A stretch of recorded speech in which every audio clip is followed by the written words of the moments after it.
covert agencies have been hiding new technology from us. I can prove it.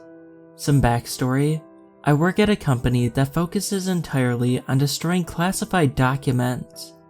We go through a plethora of background checks and interviews to make sure that we're trustworthy. So I'm taking a massive risk even writing this. I'm hoping that because I'm keeping myself anonymous, I won't be traced. I can't tell you where my company is, the name, or what agency we work for, because they would be able to find me. Anyways, I don't usually give the documents I'm destroying much of a second thought. We use industrial-sized shredders and everyone works quickly, so I tend to turn my mind off and just shred. But this folder was odd right off the bat. It was out of place. The file material was ink black and shiny. As cheesy as it sounds, it looked straight out of a sci-fi movie. I don't know what overcame me, but I felt like I needed to see what was inside. When no one was looking, I stuffed the folder into my waistband and took a bathroom break. When I was in the bathroom, I opened the folder, and to my surprise, there was one single piece of paper, double-sided. It was nothing special, just a transcript written in 12-point font.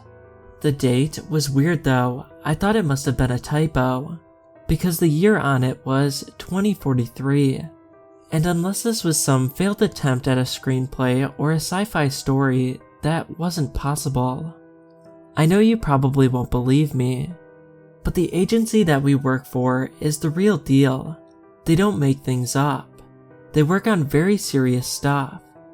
And that's why I haven't been able to sleep. It's not physically possible for that paper to be here, unless time travel already exists. On top of that, the transcript in the folder is highly unsettling. The events it speaks of are also only dated as 16 years from now, which in the grand scheme of things is not very far away at all.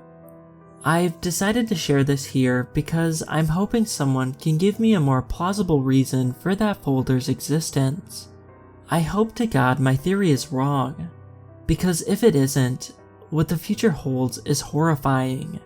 The original folder and transcript are shredded, but I managed to take a photo of the document and email it to my personal computer. What I'm about to read is exactly what was on this transcript. If this post gets removed, assume they found me. Body host trial, log number 34. Subject 7. May 9th, 2043. I can still remember when the first microchip was created. They had been invented 5 years ago in the year 2038 by Incom, a high-tech firm focused on body regeneration and prolonging life. The microchips, which were fittingly called Body Host, had been built with a singular purpose: to allow someone to take control of another body that was not theirs, preferably younger or more fit. This concept had been dreamt of time and time again in old sci-fi comics and novels, but had never come to fruition until now. It was, to say in the least, earth-shattering, but came at a price. The chips were extremely expensive, and bodies were hard to find. This meant two things: only the rich could afford to body jump, and usable bodies were always in demand. The former wasn't particularly problematic, because most projects in their early stages are only available to the 1%. The latter was more of an issue because it meant that a new doorway was open to the poor and the weak, or the desperate to escape their respective struggles. The first year went smoothly enough, with a handful of the ultra-rich taking over the bodies of some test subjects who'd joined on the promise of a handful of money. The chips did have their limitations. Body jumping was temporary, and users would experience small side effects once they had returned to their original vessel. On top of this, if the user's body host died, they would die as well. This was seen as a failsafe, a method to stop users from being reckless with a body that was not theirs. These trials did not raise any red flags.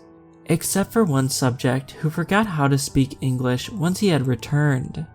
Regardless, this was chalked up to a mechanical error, and body host chips began to make their way into the mainstream market. Year 2 was mostly uneventful, but one crucial change would impact the future of body host. Like any product that is difficult to acquire, demand increases. It was inevitable that the general population would see these life-altering microchips and want their chance to body jump. Because of this, black market hackers raided body host depots to steal microchips that they would later sell for astronomical prices. Once the company got word of this, they rapidly deployed teams of mercenaries to their factories and warehouses. But the wheels had already been set in motion. The same hackers who had managed to steal body host chips dissected them one piece at a time, creating blueprints to manufacture their own versions, which they called half-hosts. Once these plans had been created, almost every underground electronics dealer had a copy. This may have seemed like an honorable endeavor on the surface, but it was far from positive. These kingpins, who now had more money than they could ever spend, had used cheap replacement parts to substitute expensive rare earth metals and circuitry to build their body host clones. Those who used these microchips were playing a game of Russian roulette, as the side effects of a defective chip could be permanent. Now that year 2 was over, there was an increased number of half-hosts on the market, and the demand for vacant bodies grew exponentially. Users resorted to desperate measures to fill this need, and what ensued was terrifying.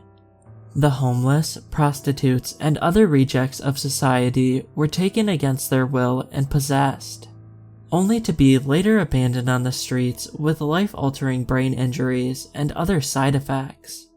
There were whispers in the shadiest bars and nightclubs that some psychos had even begun using half-hosts on unsuspecting animals, only to experience cerebral hemorrhages and mild dementia, as the rich continued to use their body hosts to walk a mile in another man's shoes.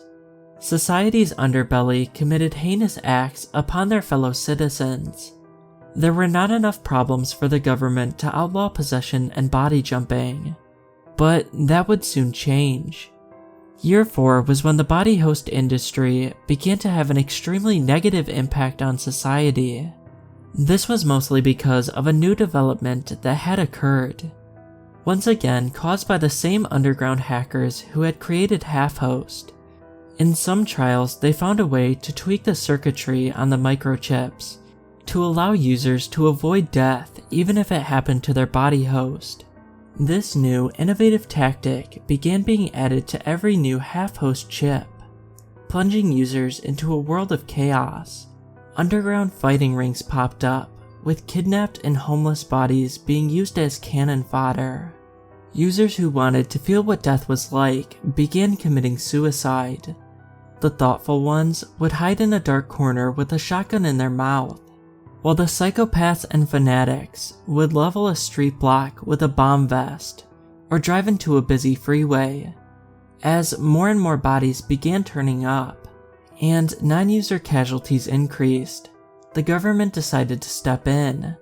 Body host, half-host, and any other form of body jumping technology was only to be used in regulated facilities by approved individuals.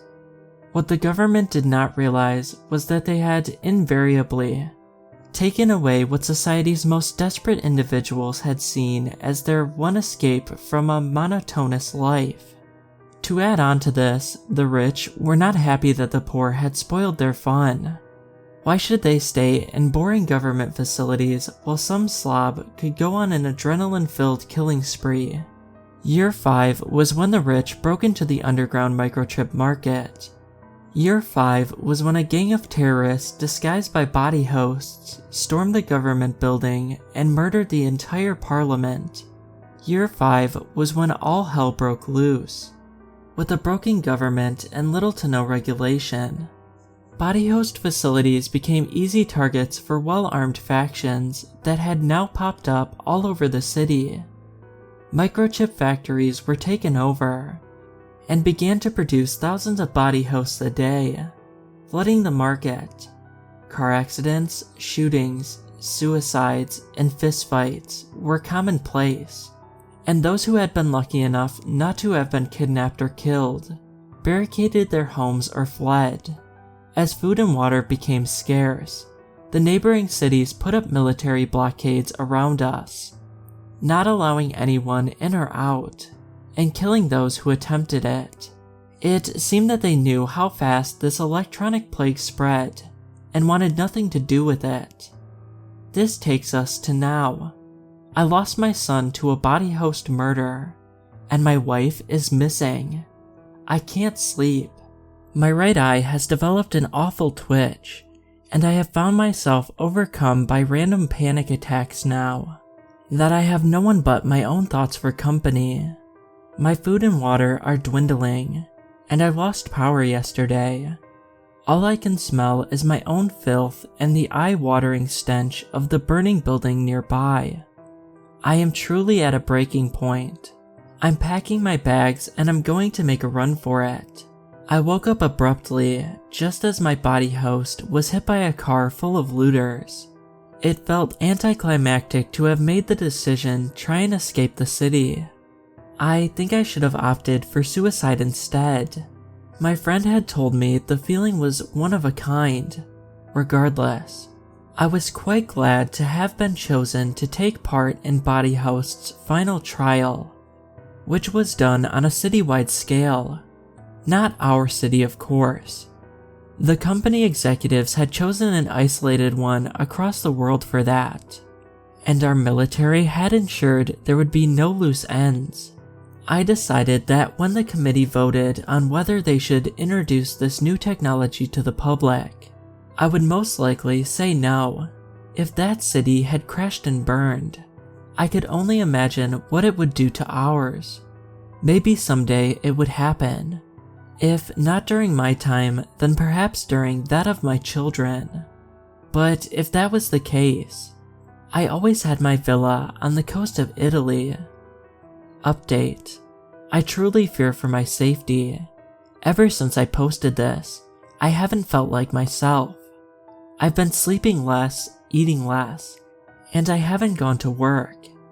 Even though I want to, it's almost as though my body just won't let me.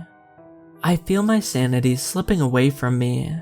I'm too afraid to call the police, and I don't want to accidentally implicate my friends and family. If you've listened this far, please, for the love of God, don't speak of what I've posted here to anyone.